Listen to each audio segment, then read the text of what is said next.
తెలంగాణ భవన్ కు బీఆర్ఎస్ అధినేత కేసీఆర్ చేరుకున్నారు. కృష్ణా జిల్లా పరివాహక ప్రాంతంలోని 5 ఉమ్మడి జిల్లాల బీఆర్ఎస్ నేతలతో కేసీఆర్ సమావేశమయ్యారు. 57 నియోజకవర్గాల నుంచి ఎమ్మెల్యేలు, మాజీ ఎమ్మెల్యేలు, ఎమ్మెల్సీలు, ఎంపీలు, మాజీ ఎంపీలు, పార్టీ కీలక నేతలు ఈ సమావేశానికి హాజరయ్యారు. నీటి ప్రాజెక్టులను కేఆర్ఎంబీకి అప్పగించడంపై బీఆర్ఎస్ నిరసన కార్యాచరణ రూపొందిస్తోంది. పార్టీ అధినేత కేసీఆర్ ఆధ్వర్యంలో నల్గొండ జిల్లాలో నిరసన సభ నిర్వహించేందుకు సన్నాహాలు చేస్తున్నారు. ఈ నెల 13న నిర్వహించాలని ప్రాథమికంగా నిర్ణయం తీసుకున్నట్టు సమాచారం. కేసీఆర్ సమావేశం తర్వాత సభ తేదీపై స్పష్టత వచ్చే అవకాశం ఉంది.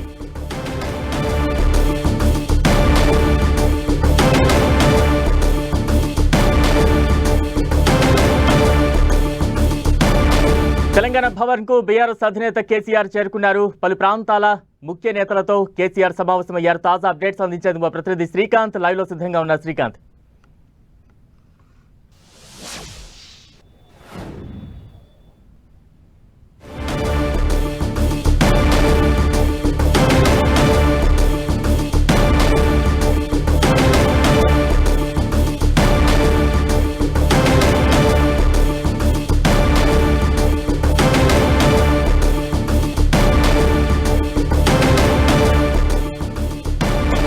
తెలంగాణ భవన్ కు బీఆర్ఎస్ అధినేత కేసీఆర్ చేరుకున్నారు. కృష్ణా పరివాహక జిల్లాల బీఆర్ఎస్ నేతలతో కేసీఆర్ సమావేశం అవుతోంది.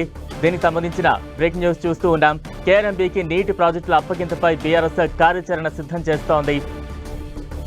ప్రస్తుతం తాజా అప్డేట్స్ అందించేందుకు మా ప్రతినిధి శ్రీకాంత్ సిద్ధంగా ఉన్నారు. శ్రీకాంత్,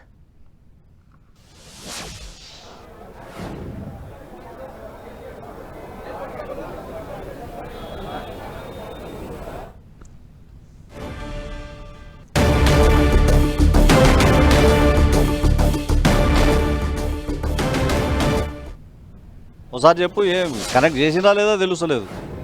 కేసీఆర్ నుంచి మాట్లాడింది వినిపించింది, మిగతాదేమి వినిపిస్తలేదు.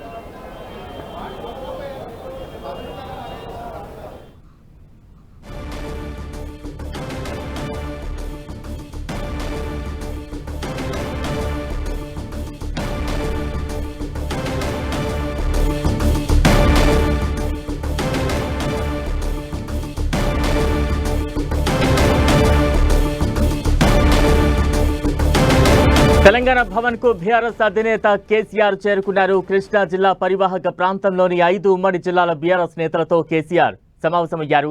57 నియోజకవర్గాల నుంచి ఎమ్మెల్యేలు, మాజీ ఎమ్మెల్యేలు, ఎమ్మెల్సీలు, ఎంపీలు, మాజీ ఎంపీలు, పార్టీ కీలక నేతలు ఈ సమావేశానికి హాజరయ్యారు.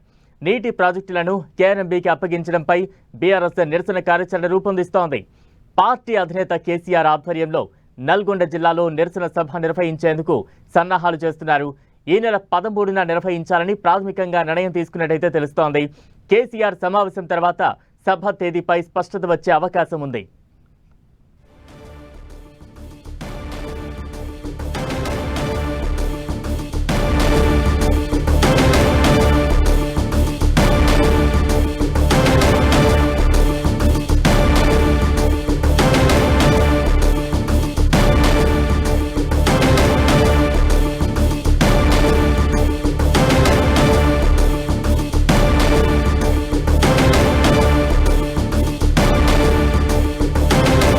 తెలంగాణ భవన్ కు బీఆర్ఎస్ అధినేత కేసీఆర్ చేరుకున్నారు. తాజా అప్డేట్స్ అందించేందుకు మా ప్రతినిధి శ్రీకాంత్ సిద్ధంగా ఉన్నారు. శ్రీకాంత్, కొద్దిసేపటి క్రితం బీఆర్ఎస్ అధినేత మాజీ ముఖ్యమంత్రి కేసీఆర్ తెలంగాణ భవన్ కు చేరుకున్నారు. తెలంగాణ భవన్లో 5 జిల్లాలకు సంబంధించి కీలక నేతలతో భేటీ నిర్వహిస్తున్నారు. ఈ భేటీలో కేఆర్ఎంబీ పరిధిలోకి కృష్ణా అంటే నదీ జలాలపై నిర్మించిన ప్రాజెక్టులు తీసుకోవడానికి కేంద్రం పరిధిలోకి వెళ్లడాన్ని నిరసిస్తూ బీఆర్ఎస్ భారీ కార్యాచరణకు సిద్ధమవుతుంది. అందులో భాగంగానే ఈ సమావేశాన్ని కేసీఆర్ ఏర్పాటు చేయడం జరిగింది. ఈ నెల 13వ తేదీన నల్గొండలో భారీ బహిరంగ సభ నిర్వహించేందుకు బీఆర్ఎస్ రెడీ అవుతుంది. రాబోయే పార్లమెంట్ ఎన్నికలను దృష్టిలో పెట్టుకుని ఈ అంశాన్ని ఒక ప్రధాన అస్త్రంగా బీఆర్ఎస్ తమకు అనుకూలంగా మలుచుకునే ప్రయత్నాలు మొదలుపెట్టిందని చెప్పుకోవచ్చు.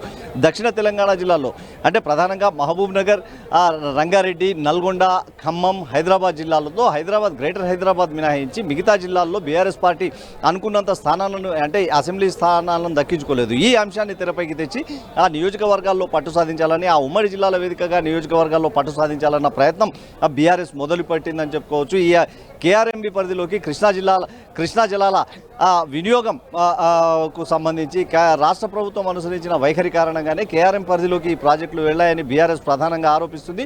గత 10 ఏళ్లుగా తాము అధికారంలో ఉన్నప్పటికీ కేంద్రంపై తాము పెట్టిన డిమాండ్లతో అంటే తమ డిమాండ్లకు కేంద్రం అంగీకరించకపోవడంతో ఆ ప్రాజెక్టులు కేంద్రం పరిధిలోకి వెళ్లలేదని ప్రతిపాదనలు ఎప్పటి నుంచో ఉన్న రాష్ట్ర ప్రభుత్వం అనాలోచిత చర్య కారణంగానే ఈ పరిస్థితి నెలకొందని బీఆర్ఎస్ విమర్శలు గుప్పిస్తూ ఉంది.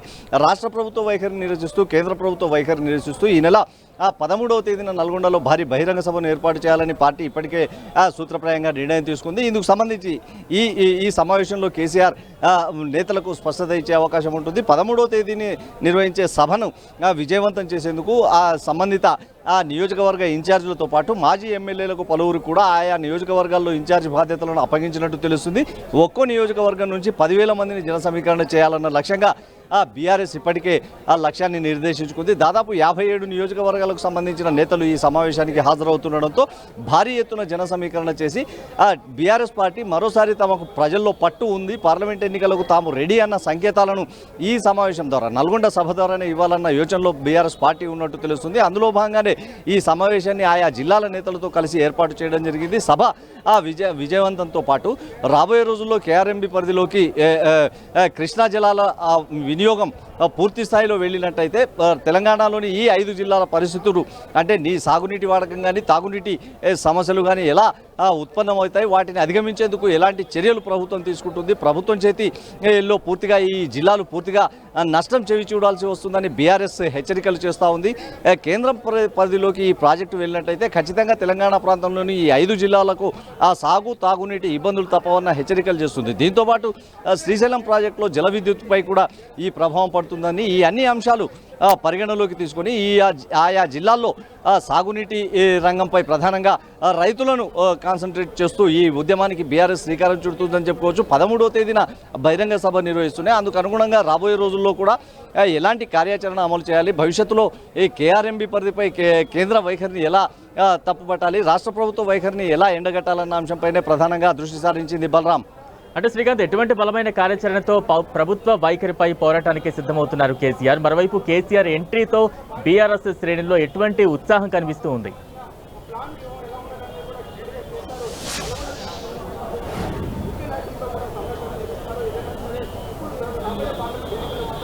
శ్రీకాంత్.